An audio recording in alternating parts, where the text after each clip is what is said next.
Declaro abertos os trabalhos da presente reunião, convocada em razão da aprovação dos requerimentos número 47.308, âmbito de 2013, de autoria do deputado Jean Willis, com o objetivo de debater o empreendedorismo social através de provocações feitas pelo documentário Quem se Importa, da cineasta Mara Mourão. Antes de formar a mesa, só dizer que a nossa presidente Jandira Fegali teve que viajar para São Paulo, para participar da entrega das insígnias da Ordem do Mérito Cultural, junto com a ministra, e por isso ela não pôde estar presente. E também tivemos uma justificativa de ausência. O senhor Denis Giovannini, que é jornalista, ambientalista, empreendedor social e documentarista cinematográfico. Ele está sob licença médica. Então, em vista disso também ele foi dispensado da participação nesse dia de hoje. Como é praxe aqui, em homenagem também ao autor do requerimento, eu vou convidá-lo para assumir a presidência da mesa, inclusive fazer a composição da mesa dos convidados de hoje. Deputado Jean Willis, por favor.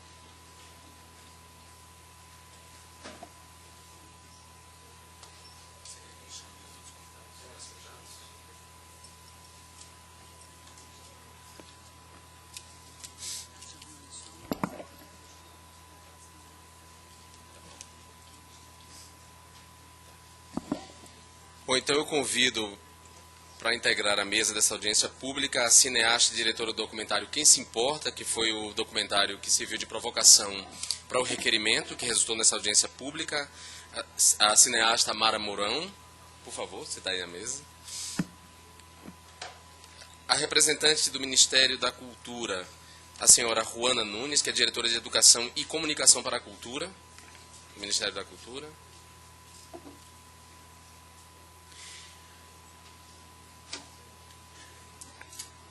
E vamos chamar Mariângela de Araújo, que é coordenadora da Diretoria de Políticas da Secretaria de Educação e Tecnologia do Ministério da Educação, representando o Ministério da Educação. Mariângela.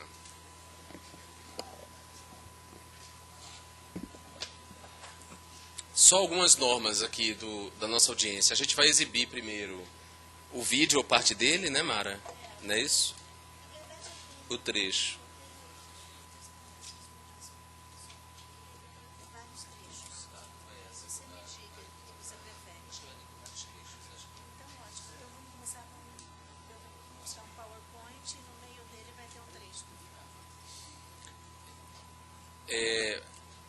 Nós temos 20 minutos de fala para cada um dos debatedores. Falará primeiro a provocadora dessa audiência pública, a cineasta Mara Mourão.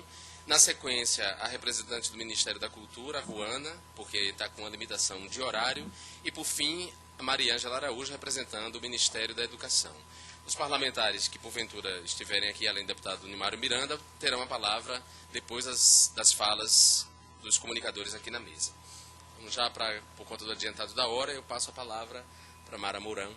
Muito obrigado desde já pelo convite, por ter aceito o convite, Mara. Obrigada a você.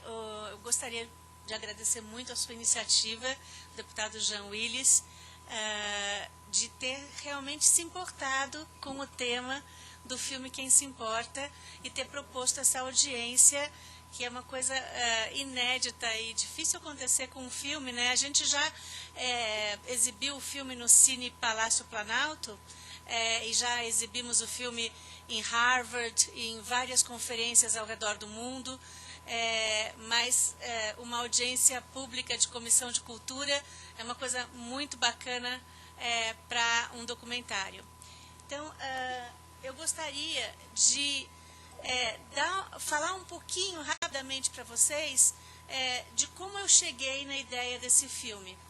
Eu sou cineasta e fiz 4 longa-metragens, e os meus primeiros filmes, que foram 2 comédias, o público tinha uma relação normal para uma comédia, né? Assim, eu ri muito, me diverti muito e ficava por aí. Até que eu fiz meu terceiro filme, que foi o Doutores da Alegria, sobre o grupo de palhaços Alô?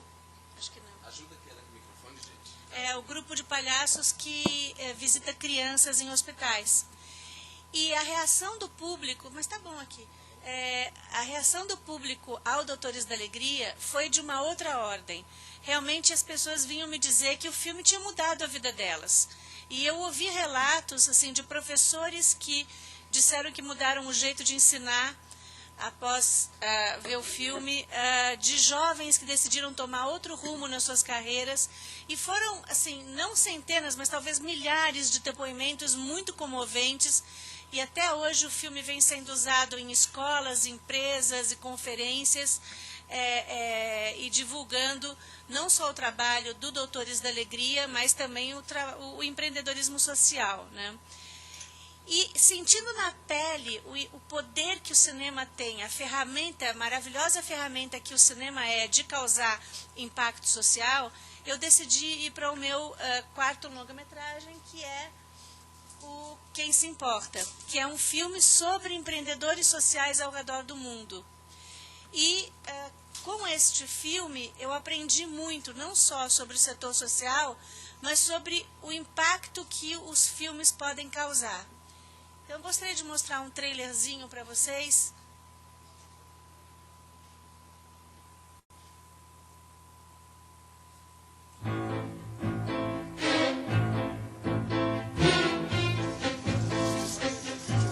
Qual é o nome que se dá para um ativista que, de tanto protestar, inicia um movimento que acaba mudando tudo ao seu redor?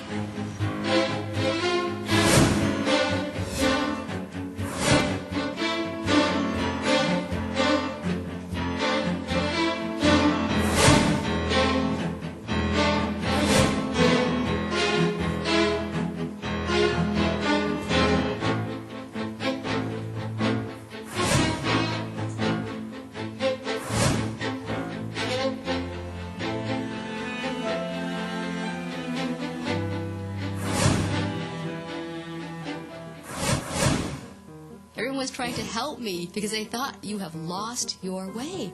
You know, I couldn't explain it. And then one day someone said, oh, you're not crazy. You're a social entrepreneur. What is a social entrepreneur? Não importa se ele faz para ajudar 4 pessoas ou para ajudar 1000. O importa é o sentimento que está por trás. Todo mundo pode mudar o mundo. We are creators. We create our own life. We create our own world. So before we create our own world, we must imagine what kind of world we want to create. And then start doing that.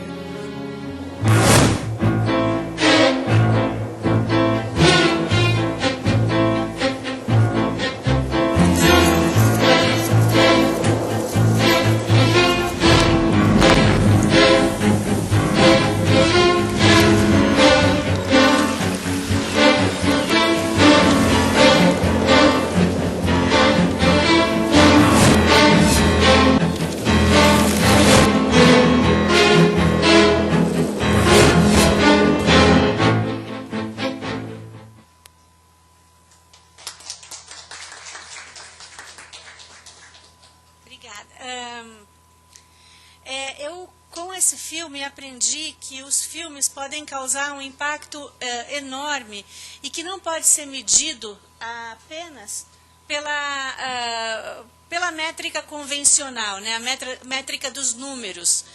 É como uma frase do filme que diz assim, o Einstein diz essa frase, né? Nem tudo que conta pode ser contado, e nem tudo que pode ser contado conta. É uma métrica invisível que começa inspirando a própria equipe que está produzindo o filme e vai como uma bola de neve contaminando as pessoas no bom sentido. A gente, por exemplo, no Facebook do filme temos quase 20.000 pessoas compartilhando essa mensagem e crescendo a cada dia mais. Agora a gente vai fazer o lançamento internacional desse filme. Então, assim, filmes pequenos, por exemplo, uma Verdade Inconveniente, que se a gente for ver a bilheteria do Verdade Inconveniente, foi uma bilheteria pequena, mas quando foi lançado esse filme trouxe à tona a questão climática. E é o tipo de filme, as pessoas começam a discutir o assunto mesmo antes de ter visto o filme. Outro exemplo é o Super Size Me, que acabou fazendo com que o McDonald's repensasse o seu cardápio, ou o Budrus, que traz inspiração para soluções pacíficas entre Israel e Palestina. E tantos outros filmes que foram feitos para causar impacto social, que existe até uma nova palavra que os americanos inventaram, que é a filmantropia, mistura de filme com filantropia. Pula esse trecho. Pode pular? Existem algumas razões históricas que fizeram com que o setor social crescesse tanto nas últimas décadas, mais do que o setor privado, e pouca gente sabe disso. Muito obrigada. Pouca gente sabe disso. Por exemplo, nos últimos 30, 40 anos, mais de 90 países saíram de sistemas de absolutismo, apartheid ou ditaduras e se tornaram democracias. E só numa democracia é que o setor cidadão pode florescer. Houve um aumento generalizado da classe média, as pessoas tiveram mais acesso à educação e à saúde.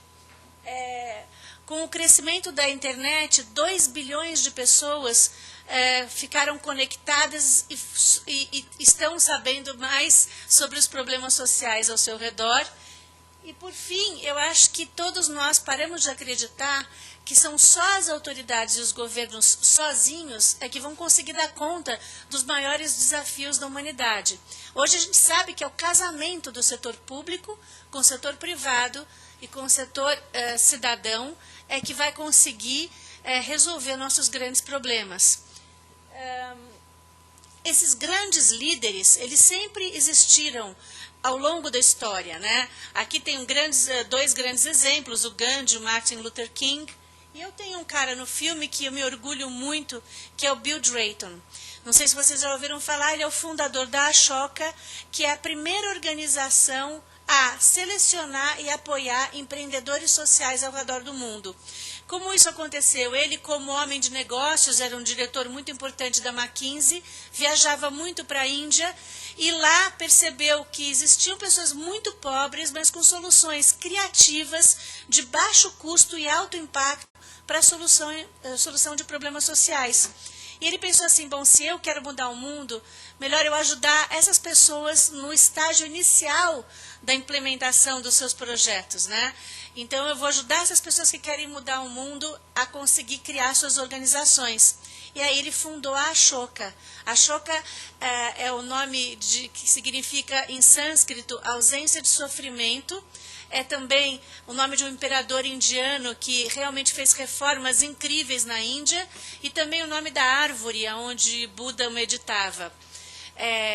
E essa organização é pioneira, ela tem mais de 3 mil empreendedores sociais apoiados em mais de 100 países. E o Bill Drayton, ele é realmente o pai do empreendedorismo social, ele quase que inventou o termo empreendedor social. Eu gostaria de mostrar um trecho de um típico empreendedor social, o Mohamed Yunus, que é o Prêmio Nobel da Paz e criador do microcrédito, fundador do Grameen Bank. Então, por favor.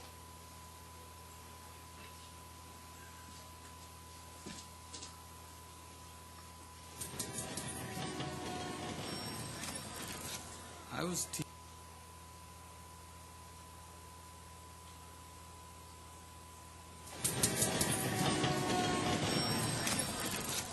was teaching in one of the universities in Bangladesh in the mid-70s, and I saw the economic situation going bad and worse, and people are suffering. So I wanted to see if, as a person, I can do something. So what I wanted to do was to go out and be with the people, see if, as a human being, if I could be of any use to anybody. And I saw how loan sharks are taking advantage of the poor people and giving a small amount of loan in the process taking the full control of their life and using them as slave labor. So I thought I can do something about it. So I made a list of people to understand what they need, and the total money they borrowed was $27. Then I thought came that if you can make so many people so happy with such a small amount of money, why don't I do more of it? So I wanted to do more of it. I went to the bank to persuade them to lend money to the poor people in the village so that they don't have to go to the loan sharks. Bank said, no, it cannot be done. So I started a big controversy with the banks, telling them that this is not right, they should lend money, but they didn't listen. Ultimately, I offered myself as a guarantor. I said, I'll sign all your papers, I take the risk, and you give the money. And finally, they accepted that. That's how it all began. And I wanted to make sure people do pay back, and came up with simple rules, made them easy for them, so that they can pay back the money. And they did. So I was very happy. And then I started expanding it and expanding it, having the same result. People are always paying back. And that now became known as microcredit. Yunus criou o Banco Grameen, que foi o primeiro do mundo especializado em microcrédito. Com uma ideia tão simples como emprestar dinheiro aos mais pobres, este homem inspirou várias instituições ao redor do mundo.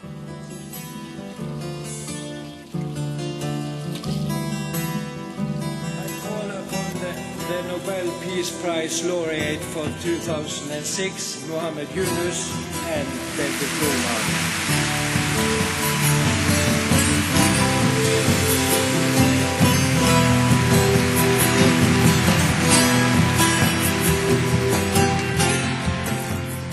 I thought I was solving a problem in the village. It's a local problem. But later on, as I went on, I saw it's not a local problem, it's a national problem. And then I saw it's not a national problem, it's a global problem. It's a problem is everywhere.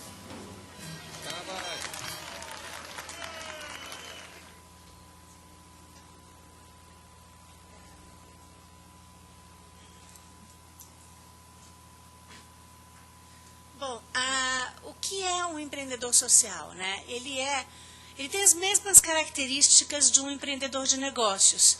Ele também tem visão de futuro, é inovador, enxerga oportunidades onde a maioria das pessoas enxerga problemas e não descansam enquanto não vêm as suas ideias implementadas. Mas tudo isso aplicado ao setor social. O empreendedor social é aquele cara que já criou uma grande organização e já afetou milhares de vidas. Mas eu gosto muito da palavra, e gosto mais da palavra transformador, porque eu acho que aí todos nós podemos ser transformadores. E eu gosto muito dessa definição simples, que é um cidadão comum que decidiu parar de reclamar, arregaçou as mangas e fez as coisas acontecerem. Então, essa é a definição de um transformador, né? Todos nós podemos ser. Aí vai indo. Essa questão do empreendedorismo social, ela é muito jovem. Historicamente falando, a gente só tem realmente 30, 40 anos que a gente conhece esses novos termos, esses novos conceitos, né? Setor social, sustentabilidade, líder social, agente de transformação, todos esses são novos conceitos que se misturam, existem novos tipos de filantropia de resultado e tudo mais, mas eu acho que são novos nomes para um mesmo espírito, que é esse espírito de arregaçar as mangas e enxergar os problemas como oportunidades. Será que ser um empreendedor social é uma profissão? Na verdade, a pessoa ela tem a formação dela, né? Ela pegou um diploma de médico e ela se formou como médico. Ela tem a profissão, ela trabalha como médico, mas ela pode atuar como um empreendedor social. Então, assim, tem muitos empreendedores sociais que são médicos e que não conseguem até ter tempo para exercer a sua profissão original e acabam se dedicando mais ao empreendedorismo social. Mas é como se fosse uma atuação, um espírito dentro das profissões. E Eu tenho vários trechos aqui do filme, mas a gente precisa passar a palavra, então eu vou passar rapidamente sobre os... Pode passar esse tema e mais? O setor social e o setor privado, eles um dia, estão cada vez mais se fundindo. Na verdade, cada vez mais faz menos sentido falar em primeiro, segundo, terceiro setor. Porque cada vez mais nós, consumidores, vamos exigir que as empresas não fabriquem produtos onde existem trabalho escravo envolvido, trabalho infantil ou danos ambientais.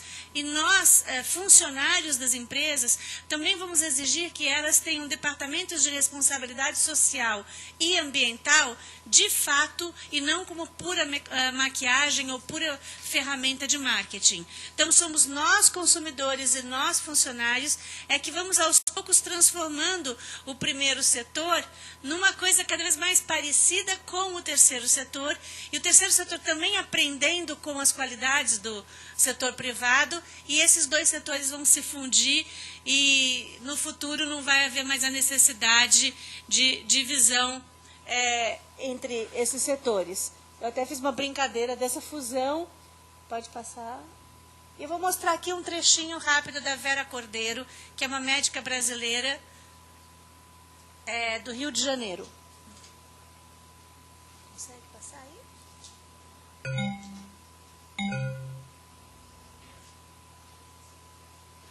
Existe um ciclo vicioso na saúde pública, diria no mundo.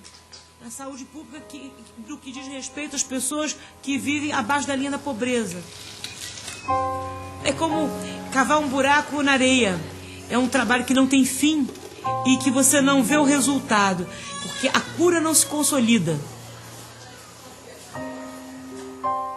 Quando eu comecei a pensar, eu não pensei numa instituição, quer dizer, a ideia não veio pronta de como é que seria o combate à miséria.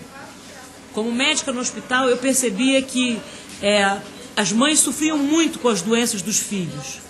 E mais do que com as doenças dos filhos, elas sofriam no momento da alta. Porque elas não tinham medo da doença, elas tinham medo das condições que elas teriam que lidar com a doença pós-alta. Elas teriam que lidar com a leucemia numa casa que chove dentro. Elas não teriam dinheiro para o transporte para chegar de volta ao hospital para fazer quimioterapia. E eu convivia com mães que diziam assim: doutora Vera, toma meu filho, a senhora cria, porque eu não tenho dinheiro para continuar a criar. A senhora cria.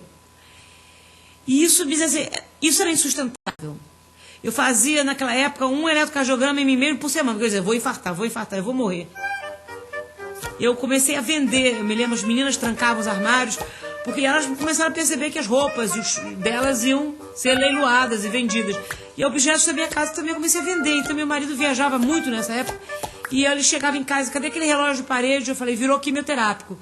E amigos íntimos que eu ligava, eles começaram a desaparecer, porque eles entendiam que eu não queria o cinema, que eu não queria passear, que eu queria dinheiro. Até entender que era impossível continuar daquela maneira, pedindo dinheiro para apagar um incêndio, outro incêndio, outro incêndio.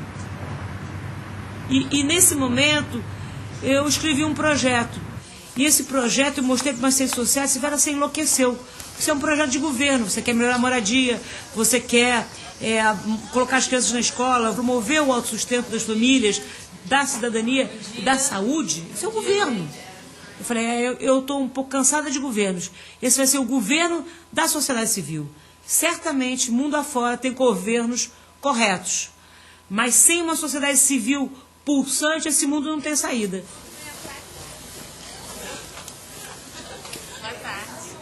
Nós aprendemos a metodologia ouvindo quem servíamos, que nada mais é de que você ajudar a família a pensar na sua própria vida e durante 2 anos se organizar nas 5 áreas: saúde, educação, moradia, cidadania e autossustento.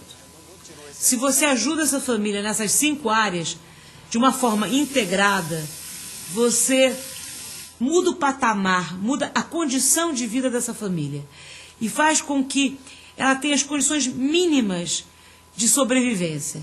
Quando eu tenho que dizer rapidamente o que é a organização, qual é o know-how da gente, eu digo, é transformar miserável em pobre. Quando a gente pensa em mudar o mundo, a gente sempre pensa em grandes milagres, em grandes somas de recursos, em novas tecnologias. Nós não precisamos disso.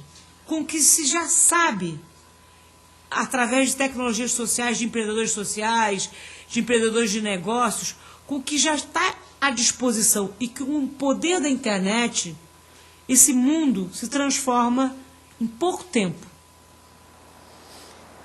Então, a Vera Cordeiro é uma médica de um hospital da Lagoa, no Rio de Janeiro, e ela já conseguiu transformar o projeto dela, a organização dela, em política pública em alguns estados, e a metodologia dela já foi exportada até para Nova York.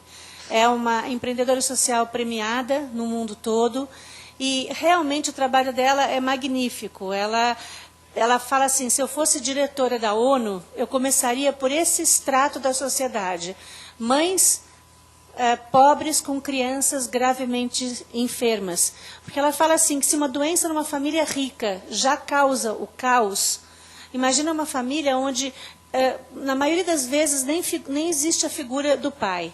É geralmente a mãe com 3, 4 filhos. E o que acontece?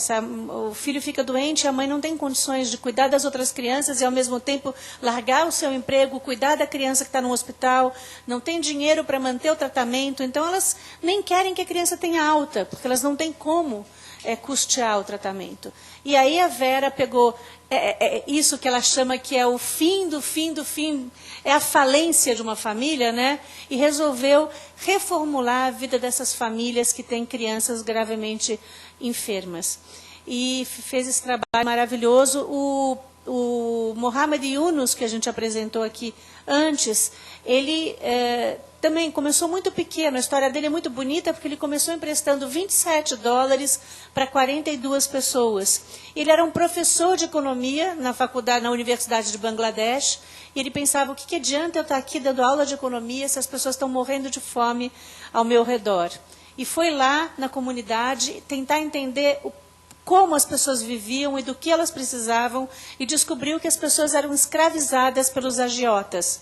E aí criou um microcrédito que se expandiu para o mundo todo. Uma ideia que começou pequenininha e se expandiu muito. Então, assim, nesse filme a gente tem 18 casos, 18 histórias maravilhosas assim.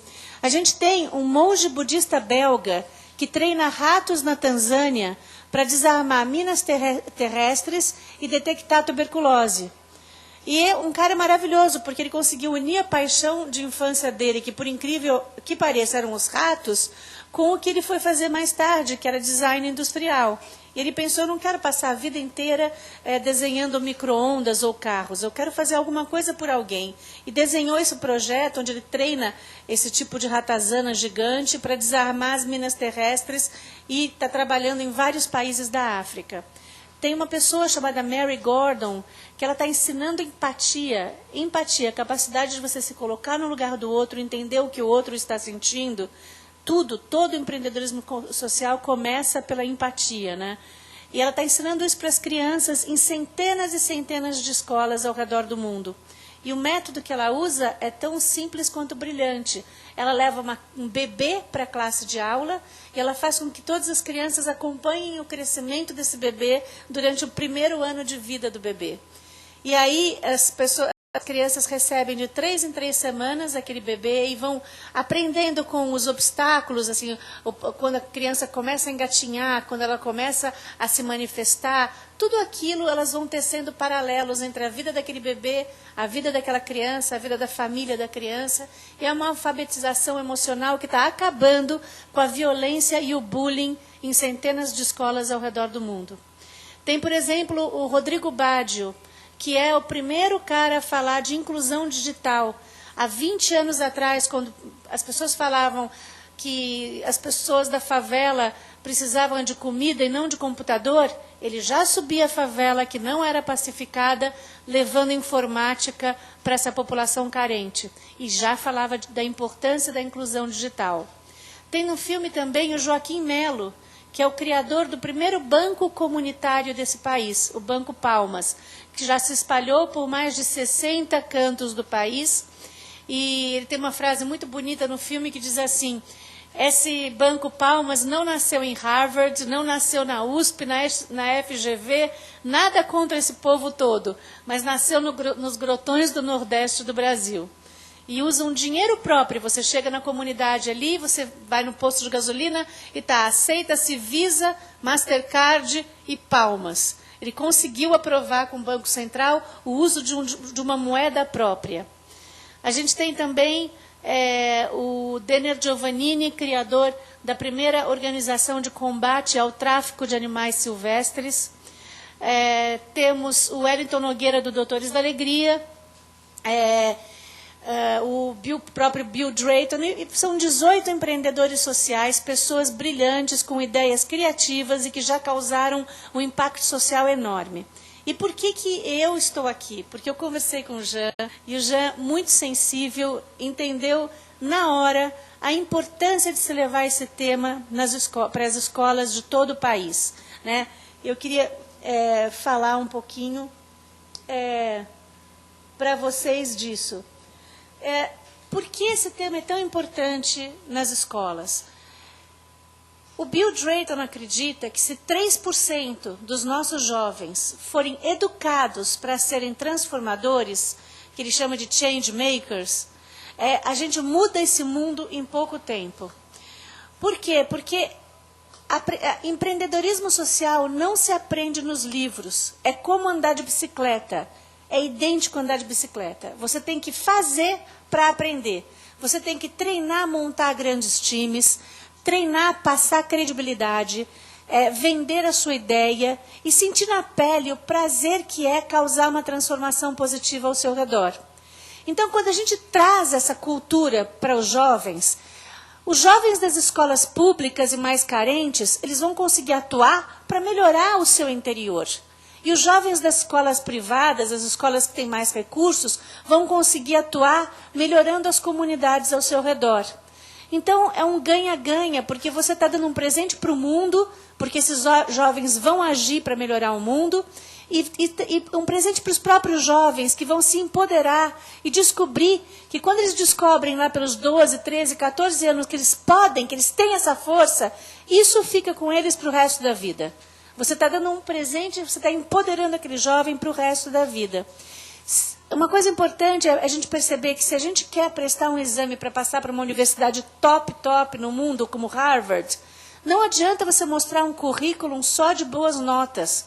Você tem que mostrar algum trabalho voluntário ou trabalho relacionado ao setor social, porque senão é como se estivesse faltando alguma coisa no teu currículo.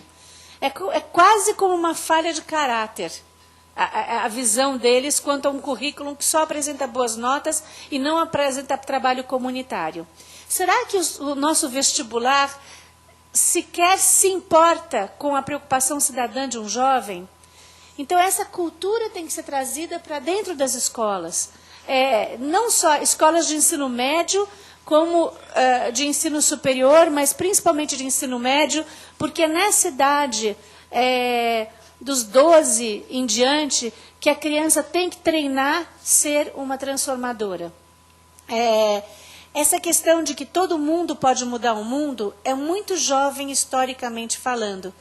Antigamente, a sociedade era muito mais estratificada, ela dividida entre camponeses, burguesia e nobreza, e séculos depois a gente continuava acreditando que só um cientista com PhD é que poderia trazer uma contribuição para a mudança do mundo. Hoje a gente sabe que uma mulher pobre no interior de uma comunidade na Amazônia, ou 2 jovens na garagem da sua casa, podem mudar o mundo. Por exemplo, como os caras do Google, que criaram o Google na garagem da casa deles. E então a gente sabe da importância e da possibilidade que a gente tem de contribuir para a mudança do mundo. Eu aprendi muito com esses empreendedores sociais.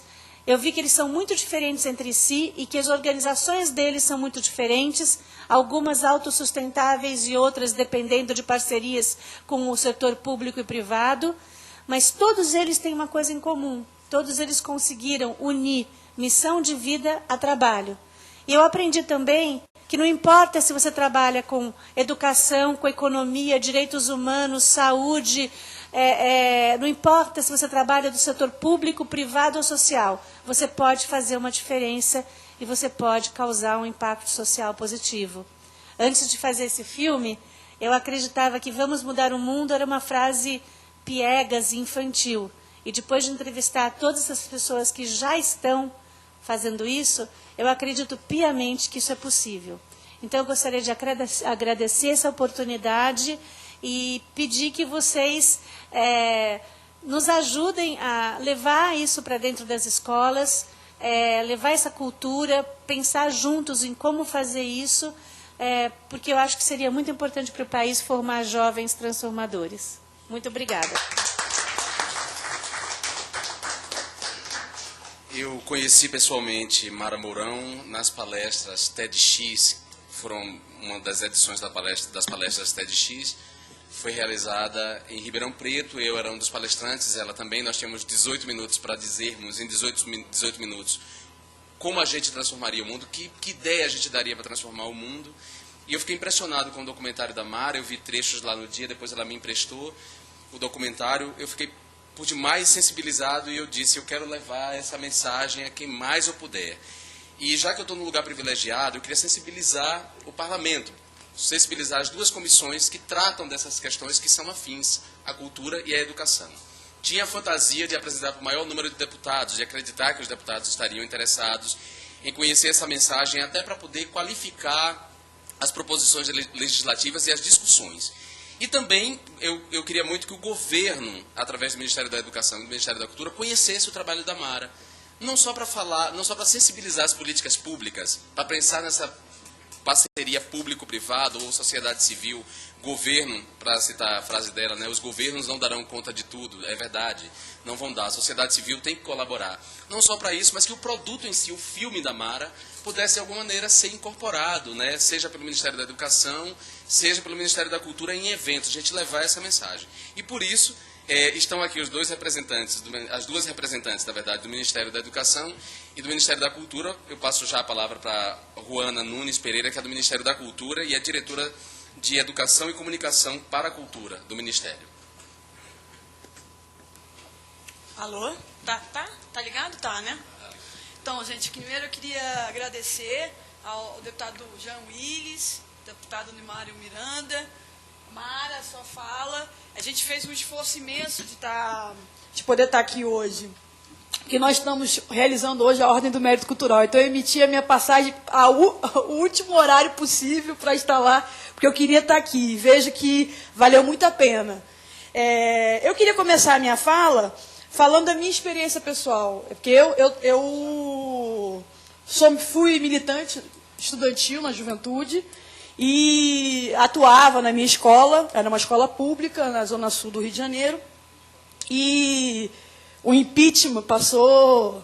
Então, eu sou de uma geração que tinha um tipo de atuação na escola, que o Grêmio que a gente fazia parte era um Grêmio que estava muito ocupado em fazer aquelas festas para comprar coisas, para reformar a escola, e aí, com aquela mobilização política que aconteceu em torno do Fora Collor, e o contato com outras escolas e outras lideranças também juvenis, eu, naquele momento, percebi que eu não estava sozinha, que o que eu queria fazer, o que eu gostava e tinha interesse de fazer, outras pessoas também queriam fazer, e a atuação que a gente tinha foi mais politizada, começou a ser mais politizada. Estou dizendo isso porque eu acho que o filme que você fez e um pouco do que você falou, a gente vai poder ter a oportunidade de ver mais, traz uma reflexão muito importante para nós, que é essa ideia de que é muito importante a luta coletiva. Eu queria começar falando sobre isso, porque a juventude cada vez mais organizada e a forma como elas se organizam de várias formas, não mais as formas tradicionais, existem múltiplas formas de se organizar. Então, aqueles que querem se organizar num partido político, aqueles que querem se organizar em torno de um projeto cultural, aqueles que querem se organizar em torno de um projeto esportivo, e aquelas pessoas que tomam para si, né, uma ação e resolvem, a partir dessa sua tomada de decisão, assumir uma postura de vida e acabam também construindo formas coletivas de atuação. Então, nessa situação, a gente percebe o seguinte, que o quanto mais a escola for uma escola de participação, ou seja, a escola for um ambiente democrático, eu queria chamar isso para esse debate aqui, porque eu acredito que é importante, sim, você ter um olhar e um trabalho para empreender e fazer com que as pessoas possam ter essa cidadania não só vivida e aprendida na escola, mas a escola precisa oferecer espaços, debates, condições para que os jovens que atuam nas escolas percebam que isso é o seu cotidiano. Quer dizer, aprender a viver. Né? Você vive e você, ao participar, ao opinar, então uma escola que discute o seu currículo, uma escola que elege o seu diretor, uma escola que faz com que o entorno do território da escola seja observado e não só a sua escola.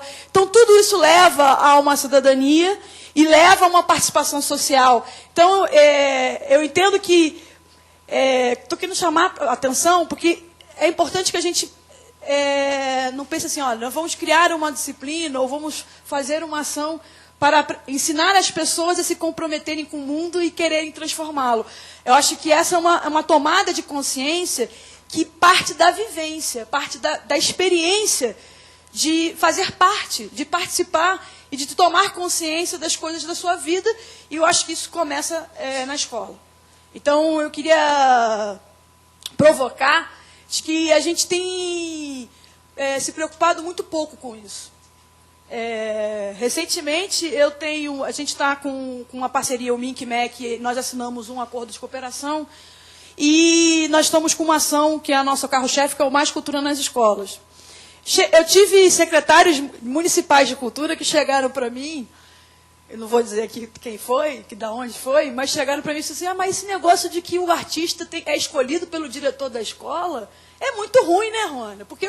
Porque o gestor queria mandar a lista pronta dos artistas que iriam participar do programa, incomodado com essa ideia de que o diretor é eleito, de que aquela comunidade escolar ela pode tomar decisão e deve tomar decisão sobre o que vai acontecer ali, como vai ser realizado e como vai acontecer.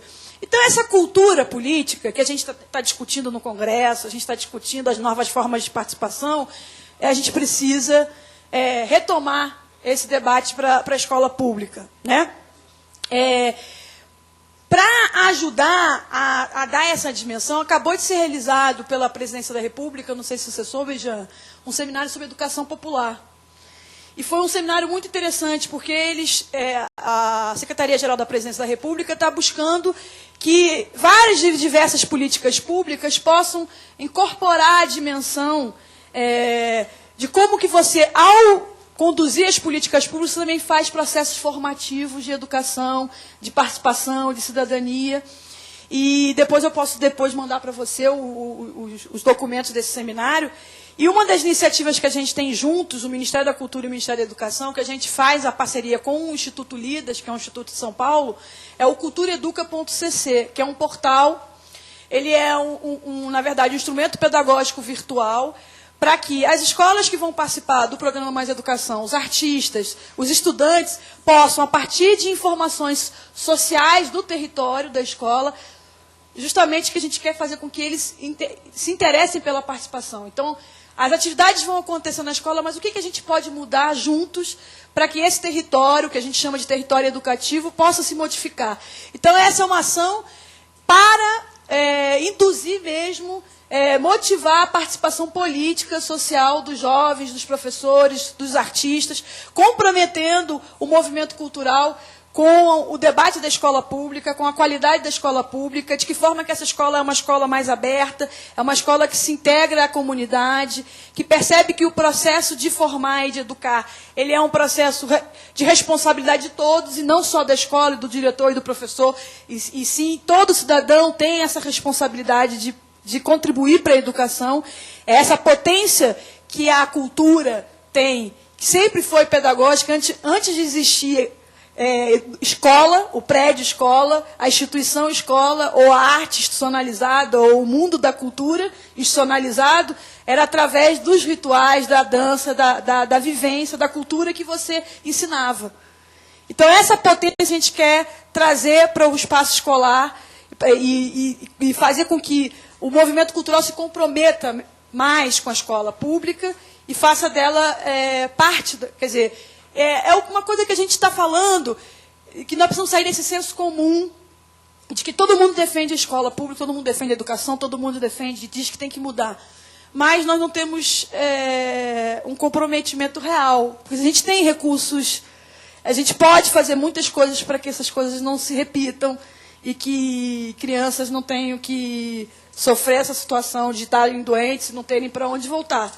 Então, é necessário que haja uma tomada de decisão. E eu concordo com o que você fala e que o filme diz, que sem luta social, sem mobilização, sem sociedade civil organizada, nós, governos, não damos conta. Quer dizer, é necessário um casamento, né? Então, e nisso eu falo um pouco da experiência que a gente teve com o programa Cultura Viva, com os pontos de cultura, que é uma experiência do Ministério de apoiar ações de empreendedorismo social, cultural, hoje espalhados no Brasil inteiro. E uma das coisas mais importantes que o programa Cultura Viva nos ensinou para a cultura foi de que as políticas públicas, no geral, elas se apoiam na carência. Ou seja, você sempre busca resolver um problema de carência e nunca você constrói uma política pública que aposta na potência. O que as pessoas podem fazer juntas para construir? E o programa Cultura Viva ele demonstrou que esses grupos culturais associados em rede, né, atuando juntos, não só ganharam uma consciência social, cultural, política, de que a tarefa que ele tinha, ou seja, o grupo de teatro que fazia aquele trabalho sozinho, ele percebeu que tinha outros fazendo a mesma coisa e que eles poderiam, então, contribuir, discutir as políticas culturais no Brasil, que eles poderiam avançar. Tem uma proposta de lei aqui no Congresso Nacional para fazer com que essa ação seja melhor estruturada e não com convênios, para que seja uma relação direta. Porque o que a gente está falando aqui é de que forma que o Estado, e para que isso dê certo do que você está falando no filme, de que forma que o Estado pode ter um relacionamento melhor, um relacionamento direto com a sociedade civil organizada, sem criminalizar as ONGs, quer dizer, de que forma que a gente constrói marcos legais para que essa parceria possa se dar. E isso é muito importante a gente discutir, porque nós só vamos ter essa realmente junção de ideias e parcerias, aonde termina a ação do governo, onde pode a ação da sociedade civil se dar em parceria com o governo, se a gente construir um novo marco legal que dê conta disso. Enquanto uma ONG que tem um trabalho importantíssimo, que faz um trabalho com um ministério ou qualquer outro órgão do governo, tiver que prestar conta como quem faz uma estrada no Brasil, nós não vamos conseguir fazer com que esses atores sociais todos possam contribuir para melhorar a gestão pública e para melhorar a política pública. Então, eu acho que esse é um assunto importantíssimo da gente também trazer. E eu vou provocar um pouco a Mariângela. Eu sei que a Mariângela não é a pessoa que cuida disso no MEC.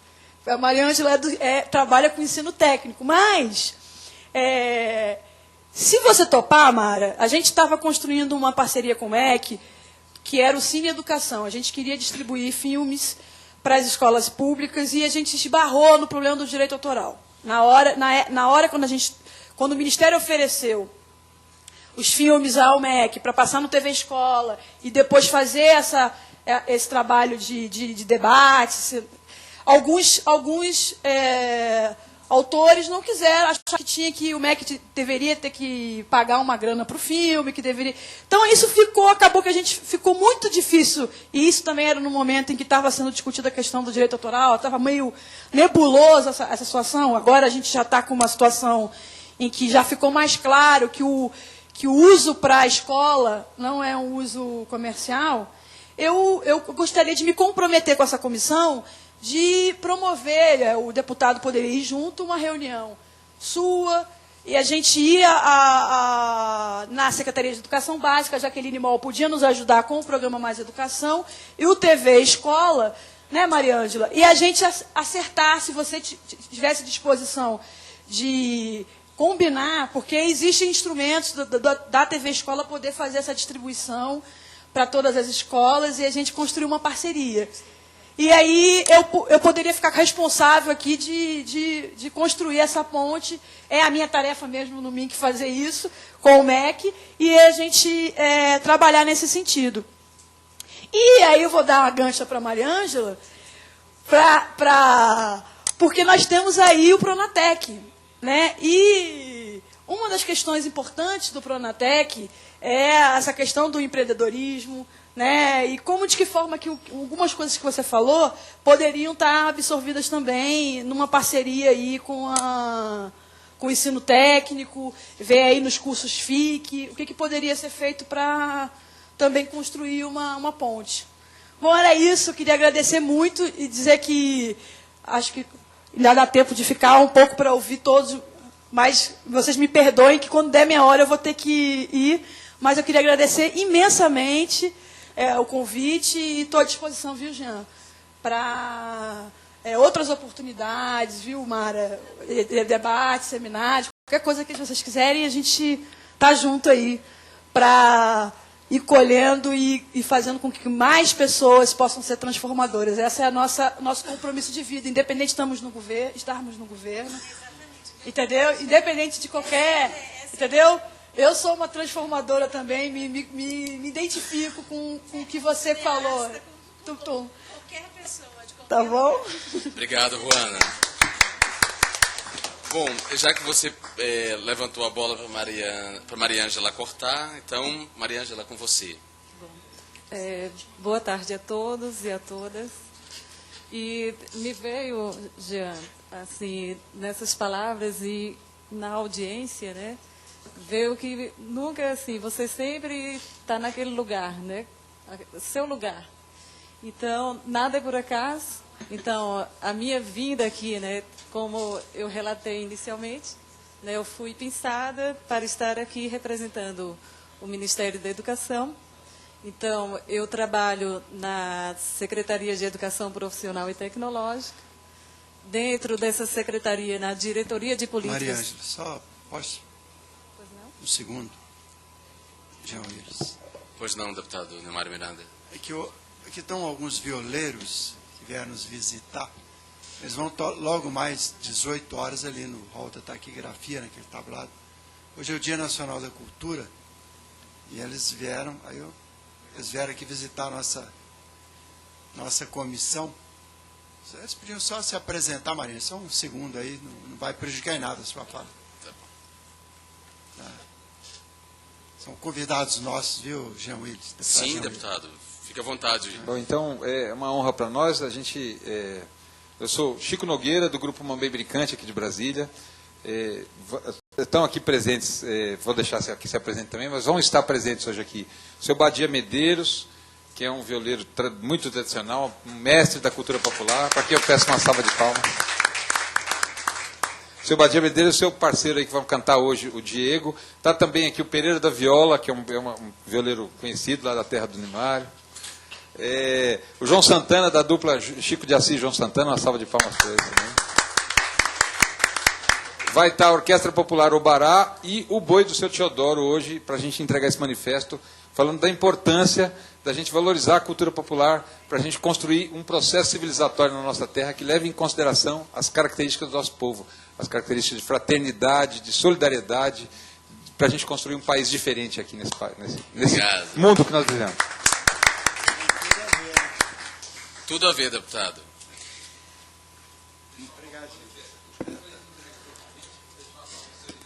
Muito obrigado pela participação de vocês. Logo mais estaremos lá no hall da taquigrafia, porque, como diz a canção, quem tem a viola para se acompanhar não vive sozinho. Vocês não estarão sozinhos lá. E retomamos, então, o tema aqui da nossa audiência pública, né? Mariângela, você estava com a palavra. Se vocês estão convidados a sentarem, se não quiserem também, precisarem sair. Tá, muito obrigado. Valeu. Tchau. É sua palavra. Você estava dizendo que não estava aqui por acaso. Por acaso, né?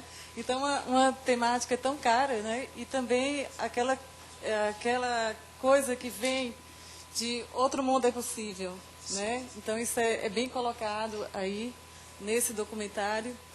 E também na questão da minha trajetória, né, que eu venho do semiárido nordestino, então pelo sotaque paraibana de Campina Grande.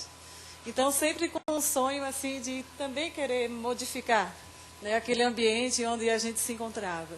Então eu sou agrônoma de a minha primeira formação em agronomia, e a gente sempre trabalhou com comunidades, né, essas comunidades pequenos produtores rurais do semiárido brasileiro, e a gente observava as tecnologias sociais, né, aquela coisa da convivência com o semiárido e todas essas questões de transformação daquele ambiente. E vindo dessa trajetória aí de pequenos produtores rurais e sempre militante da produção orgânica, da agroecologia, né, que isso também tem a questão do empreendedorismo social forte que está lá. Então, dentro do Ministério da Educação, eu sempre trabalhei com a temática da educação voltada para a educação profissional do campo, né? Essa temática sempre assim permeou esses 7 anos que eu estou lá. E dentro dessa diretoria em que eu trabalho há 7 anos, a gente trabalha com a certificação de saberes, né? Então, o que esse trabalhador ele aprendeu na sua trajetória laboral, ele tem esse conhecimento, e como a gente pode certificar esses saberes, né? Valorizando todo, reconhecendo esse saber desse trabalhador que está ali. E a Luanda, quando a gente vai falar pela Ruanda, quando a gente vai falar por último, ela já colocou, né, várias ações onde o Ministério da Cultura e o Ministério da Educação vêm trabalhando conjuntamente.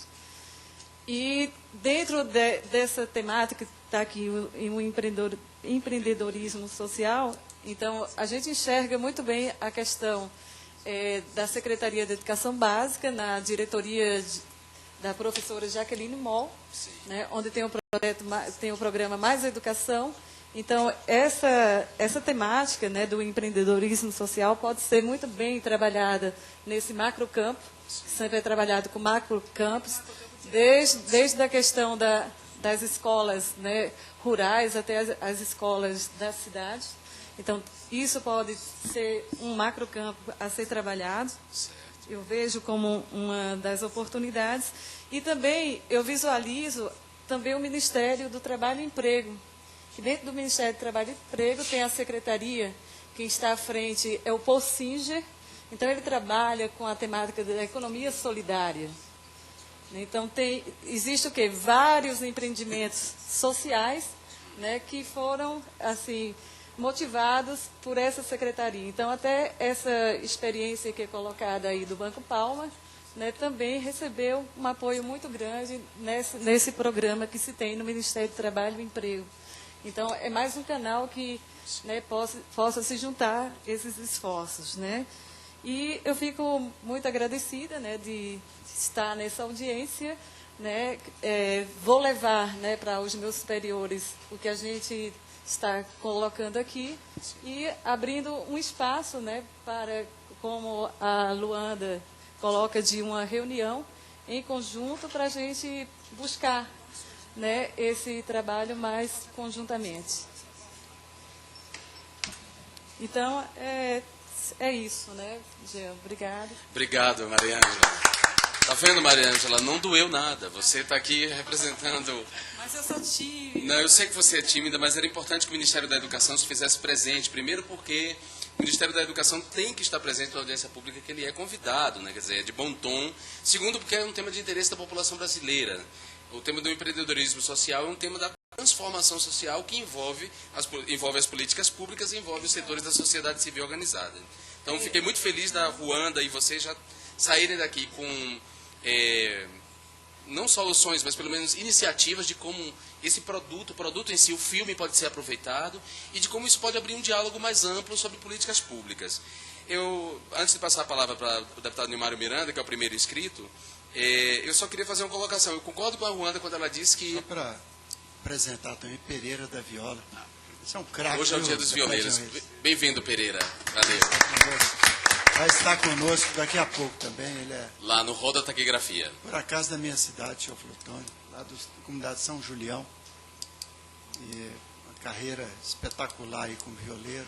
Seja bem-vindo. Ajudou a fazer da viola um instrumento, conheci todos os brasileiros aí, nobre e admirado. Fez da viola um amante. Hoje é o Dia Nacional da Cultura e o dia em que vocês vão se apresentar, representando aí uma das manifestações culturais de um país tão diverso culturalmente. É o dia também que estamos discutindo um aspecto da cultura fundamental, que é o aspecto da cultura que toca a educação. Quer dizer, toda política de educação é, no fundo, uma política cultural, toda política cultural é uma política de educação, que é o empreendedorismo social, através do filme da cineasta Mara Mourão. Chama-se Quem Se Importa? Então estamos discutindo aqui. Fique à vontade se quiser continuar, senão a gente se encontra daqui a pouco no Roda Taquigrafia. Tá bom? Obrigado. Eu concordo com a Ruanda quando ela diz que a escola é o espaço da convivência, que em tese a gente não precisaria ensinar empreendedorismo social, porque a escola já despertaria. Mas a pergunta que a gente faz é em que medida a escola tem cumprido esse papel, né? Em que medida a escola tem formado cidadãos conscientes da pluralidade do mundo, né, a pluralidade dos homens e das mulheres, sensível à dor do outro, e mais que isso, com senso de responsabilidade social, ao ponto de entender que o seu bem-estar, quer dizer que você nunca pode estar bem se o outro não estiver bem. E aí e despertar exatamente iniciativas empreendedoras. Essa é uma pergunta a ser feita, por isso essa audiência está acontecendo aqui no âmbito da comunicação da Comissão de Educação e Cultura, e também porque a maioria das ações empreendedoras estão dentro do que a gente chama de economia criativa, que é da competência das políticas públicas do Ministério da Cultura. Então, dito isso, passo a palavra ao deputado Nimário Miranda, que é vice-presidente dessa comissão. Em primeiro lugar, para parabenizar o deputado João Willis, né, por ter suscitado essa audiência. Quando eu li, não sabia que alguma coisa boa viria, mas não sabia exatamente o que era. E também confraternizar com a nossa Mara Mourão. Depois eu também queria ganhar um desses. Pode deixar. Para ver integralmente, né, mas... É lindo o filme. E ter trazido também. É lindo, deputado. Eu já vi umas 3 vezes, porque é lindo o filme. É lindo como produto, como linguagem, né, a maneira como a Mara filmou, mas são lindas as histórias de vida, são inspiradoras, assim.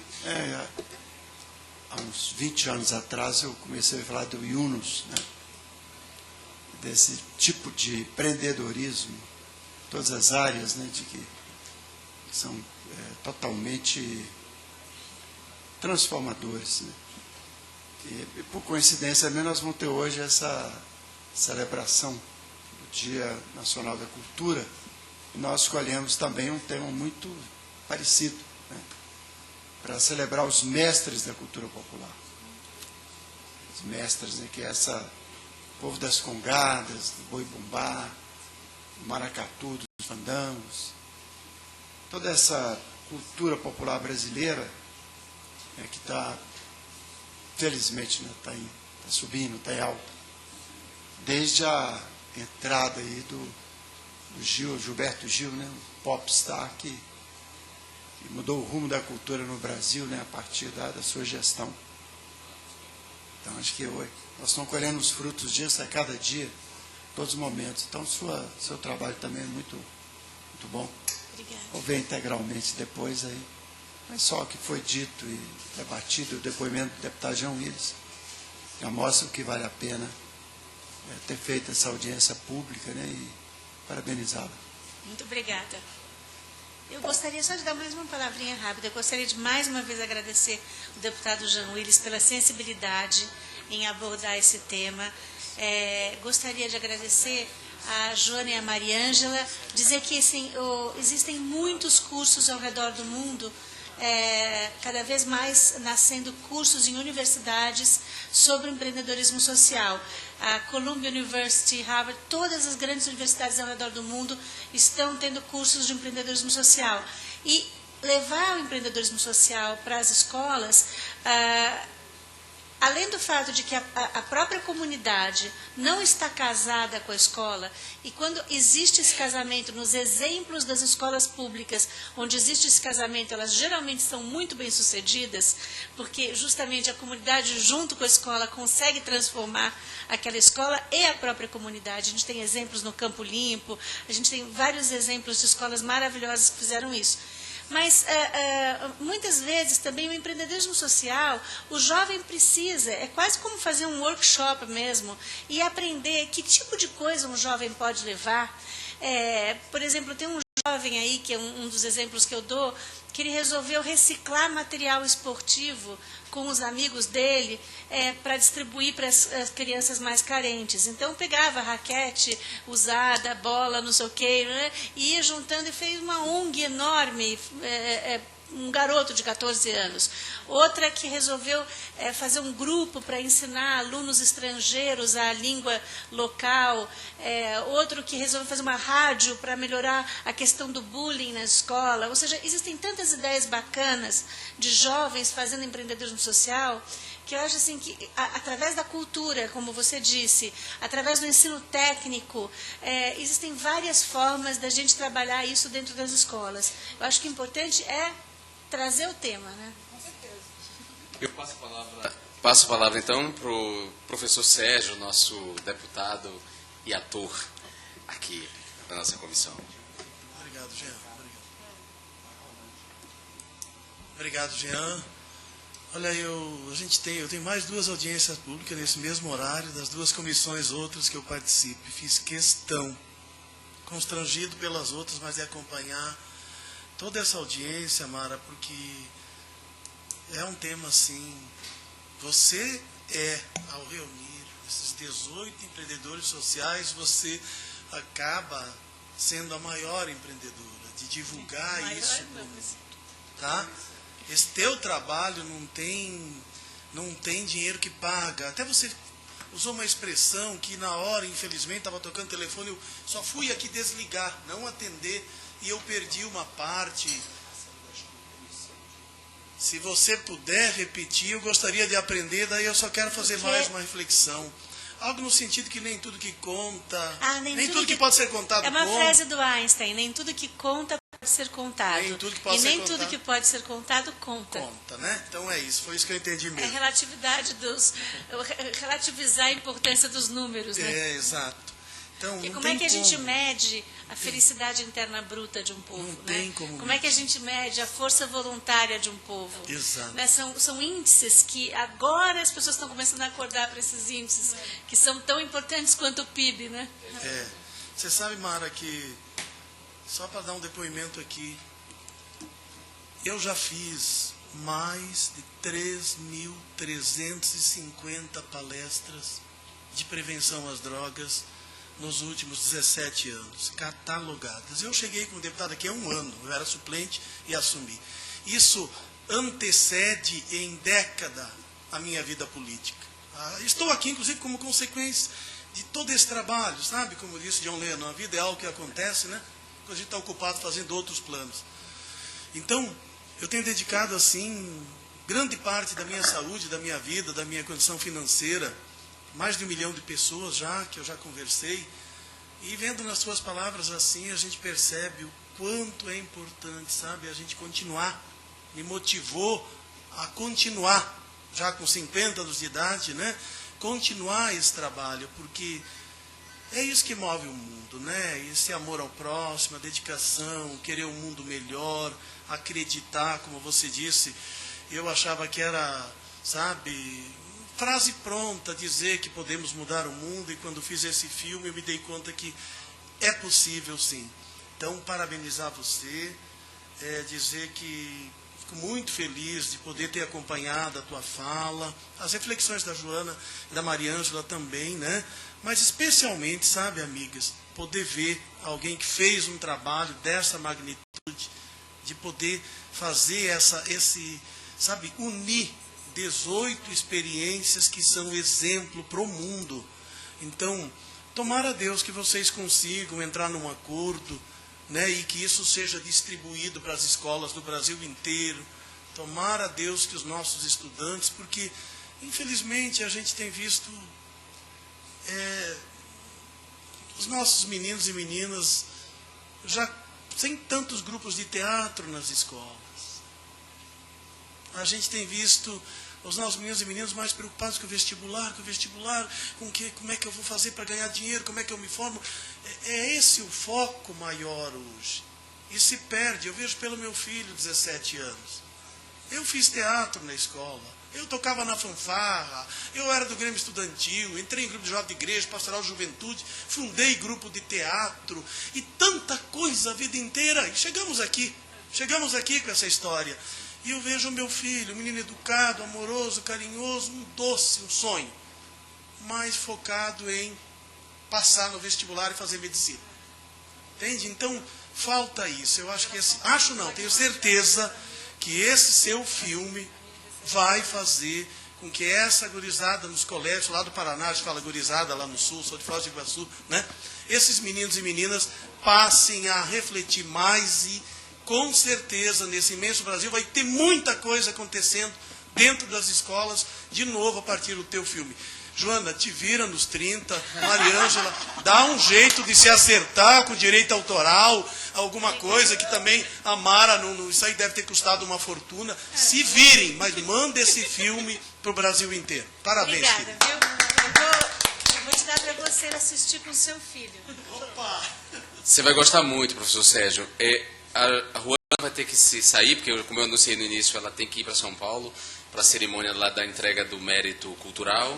Então, obrigado, Juana. Você já trocou contatos com a Mara. Se precisar da minha mediação e da reunião com os demais gestores lá do Ministério da Educação e da Cultura, contem comigo. Eu quero fazer essa mediação.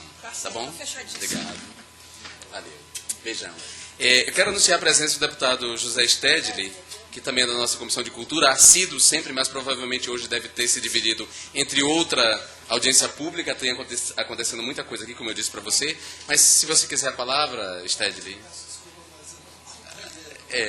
Hoje nós fizemos uma audiência pública sobre empreendedorismo social, ou transformação social, a partir de um filme da cineasta Mara Mourão, que está aqui, chamado Quem Se Importa, em que ela reúne 18 histórias de vida, 18 experiências de empreendedores sociais no mundo inteiro. E a gente viu trechos aqui que emocionou bastante as pessoas. E o empreendedorismo social parte não só da iniciativa da pessoa que quer transformar o mundo, mas do respeito da pessoa pelas soluções também que estão lá na população que ela quer beneficiar. Então, foi uma fala muito bacana, muito rica. Mara, eu passo para você a palavra para você concluir. Se você quiser concluir com um trecho do filme, fica à vontade. Mas, Mara, antes então, já que fui provocado, né? Certo. Ele pode fez falar. Um resumo. Claro. Não, eu quero parabenizar, a gente pede desculpas às vezes. A gente sempre gostaria de estar presente na nossa comissão, mas acontece tudo às terças à tarde aqui e a gente fica pulando, mas se fosse para a gente escolher, a gente escolheria estar aqui, que é o local que a gente coloca como privilegiado para discutir, para refletir, para pensar um Brasil melhor. Então, tenho certeza que esse teu trabalho pode contribuir. Muito obrigada. Infelizmente eu sei 4 DVDs, então, mas tá aqui, é fácil de encontrar pelo site do filme, é só encomendar, mas senão eu daria mais uma, se eu não tô senão a gente compra na Feira do Paraguai. Não, eu me comprometo, você não comprar na Feira do Paraguai, eu me comprometo a emprestar o meu para você, já que esse é o professor Sérgio, que quer dar mais uma palavrinha, professor, é isso?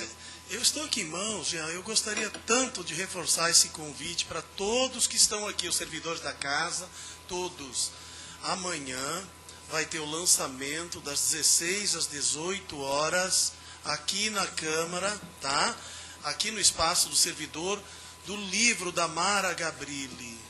Escrito, né, depois daquele dia. Eu estou ansiosíssimo para ser um dos primeiros a ter esse livro em mãos para ler, porque a Mara, aqui na Câmara dos Deputados, é um exemplo para os outros 512, de superação, de delicadeza, de esforço, de luta, de sensibilidade. Então, amanhã, todo mundo lá dando um beijo na Mara, porque essa mulher, essa sim, merece sim, acima de tudo, o nosso respeito, o nosso amor e a nossa gratidão por tudo que ela faz aqui, não obstante todas as limitações que ela tem, né? Ela supera tudo isso com carisma, com amor, com dedicação, com trabalho. Então, amanhã é compromisso, todo mundo ir lá dar um beijo na Mara, tá bom? Muito obrigado, professor Sérgio, pelo aviso. Deputado Sérgio, ele concluiu? Não, só para dizer, nós temos grandes exemplos e eu devo imaginar, e estou curioso agora, né, para imaginar. É muito bom o filme, você não tem noção, muito bom. Claro. Todos ficamos emocionados só aqui com os trechos que ela exibiu. Eu já vi 3 vezes o filme. Eu tenho... Não, eu realmente não dava tempo de mostrar mais trechos, né? Mas a gente tem exemplos muito incríveis e até mesmo entre os empreendedores sociais de pessoas que não conhecem o trabalho dessas pessoas. Como eu disse, a gente tem desde o monge budista belga que treina ratos na Tanzânia para desarmar minas terrestres, até uma educadora canadense que ensina empatia nas escolas, passando por uma pessoa que quer acabar com a tortura e as prisões injustas ao redor do mundo, que é a Karen Tse, que está atuando em vários países, o Joaquim Melo, o Rodrigo Baggio, Vera Cordeiro do Brasil, que são grandes empreendedores sociais, o Premal Shaw, que tem o Kiva.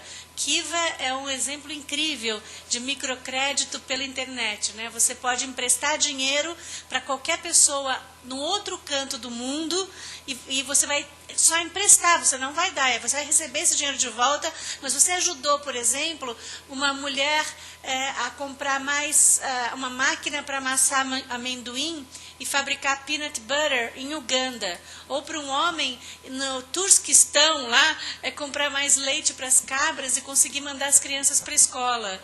Ou um outro pequeno negociante a comprar mais tecido para fazer... Ou seja, você vai ajudando e empoderando pessoas do outro lado do mundo através desse esquema do Kiva, que é maravilhoso.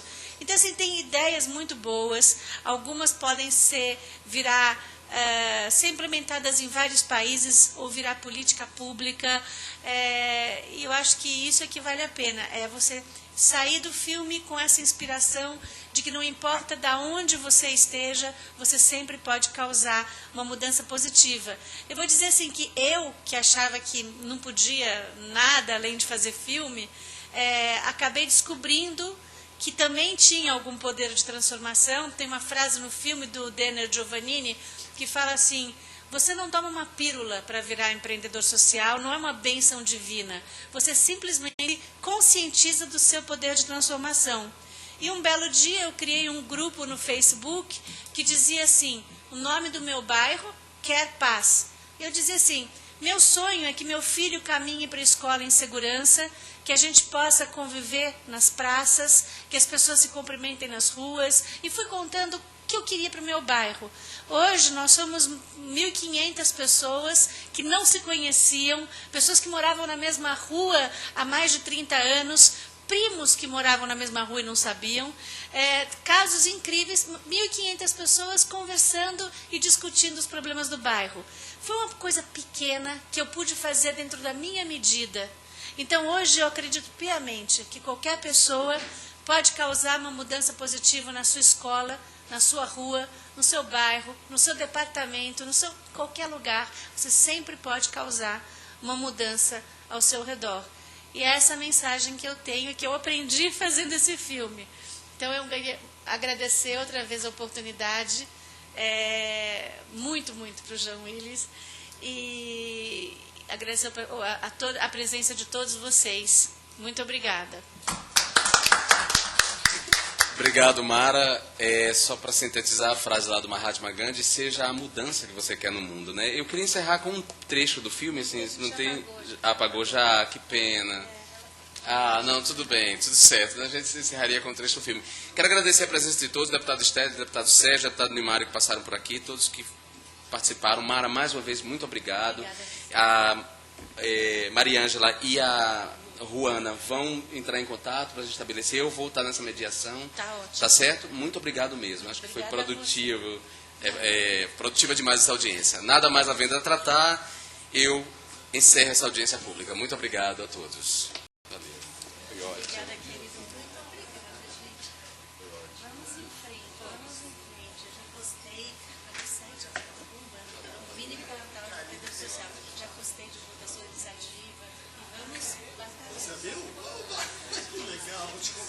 final.